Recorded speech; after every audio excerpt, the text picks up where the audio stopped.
તો અમદાવાદમાં તંત્રની કામમાં આળસથી પ્રજા ત્રસ્ત થઈ ગઈ છે અને આગ લાગે ત્યારે જ કૂવો ખોદવા જેવો ઘાટ દર વખતે સર્જાતો હોય છે। શહેરના થલતેજ વિસ્તારમાં રોડ અને ગટરના કામ હજુ પણ અધૂરા છે।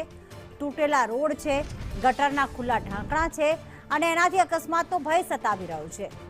રોડ પર દેખાતા સળિયા બન્યા છે જીવનું જોખમ। ચોમાસામાં રોડ અને ગટરની અધૂરી કામગીરીથી અહીંયા પ્રજા હેરાન થઈ રહી છે। થલતેજમાં વિકાસના કામે મુશ્કેલી વધારી દીધી છે। પ્રી મોન્સૂન કામગીરી કહેવામાં આવે છે કે કરવામાં આવે છે। ચોમાસા પહેલા ગટરના ઢાંકણા હોય કે રોડ રસ્તાની સમારકામની કામગીરી કરવામાં આવે છે, પરંતુ અહીંયા તંત્ર જ્યારે આળસ લઈને બેઠી હોય તેવું લાગી રહ્યું છે। ગટરના ઢાંકણા ખુલ્લા છે, કેટલીક જગ્યાએ હજી ગટરના પાણી ભરાયેલા છે, રોડ રસ્તા પણ તૂટી ગયા છે, જેના કારણે લોકો ત્રસ્ત છે।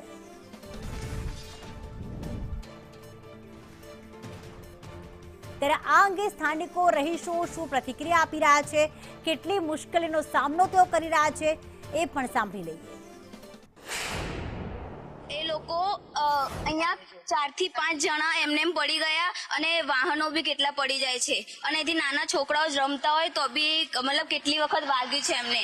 મારી એટલું એ છે કે આ ઠીક કરાવો, નકર કમ્પ્લેન કરશું। ગટર 3 વાર ઉભરાઈ, મતલબ 2 થી 3 વાર ઉભરાઈ, અમે 3 વાર ગયા તો ત્રીજી ચોથી વાર અમે કમ્પ્લેન લીધી, એમાં 1-2 દાડા અમને તડપાયા કે આઈઓ કરીને આયા નહીં અને પછી એ લોકો આયા। આ રોડ ગોળીને જતા રહેશે, 12 મહિના ઉપર થયું, 1.5 વર્ષ જેવું થયું, પણ હજુ કઈ કરવા આવતા નહીં।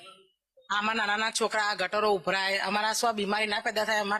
આ શું કરવાનું? અમારે ડર લાગે ને નાના છોકરા અમારે પડી ના જાય? આ જો રોડ ની દશા તો જુઓ તમે, કેટલા છોકરા પડી જાય છે, મોટા પડી જાય છે, શું કરવાનું? આના ગામડામાં તો ઉપરથી પાણી બધું ચૂસાઈ જાય, પણ આ તો ગામડા કરતા ભૂંડી હાલત છે, શું કરવાની આના પર?